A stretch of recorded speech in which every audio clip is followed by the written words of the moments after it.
The moon. Trusty old moon.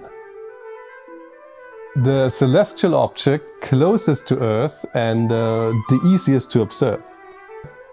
It has fascinated us for millennia and features in almost any culture in history. Okay, but check this out. These crazy good illustrations of the moon were made by the first person to look at it through a telescope. This guy.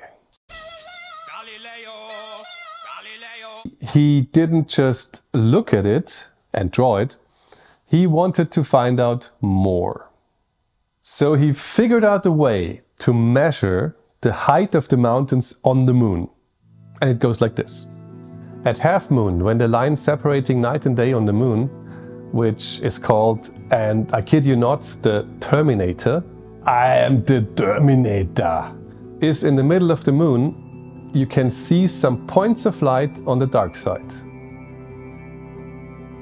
As Galilei correctly concluded, these are the tops of mountains. You might know the same thing from Earth. When the sun sets, only the mountain tops are illuminated, because they are higher up and still hit by some sunbeams. Okay, so this is the moon. This is the Terminator. And this is one of the illuminated mountain tops.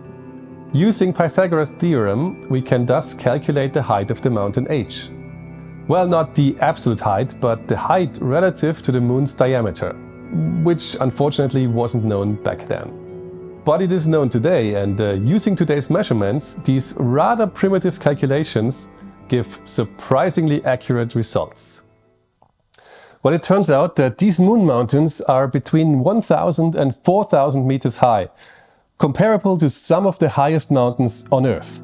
Actually, the Clementine mission in the 1990s and the LRO in the 2000s also mapped the dark side of the moon, where they found a summit more than 10 kilometers high, even beating out magnificent Mount Everest here on Earth.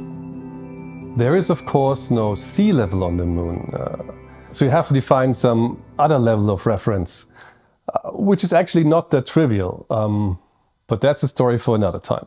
Now, if this is the first time you've seen me, welcome to the channel. And if this is the second time you've seen me, why not subscribe, bro? I do a lot of physics and science content, and it's kinda awesome.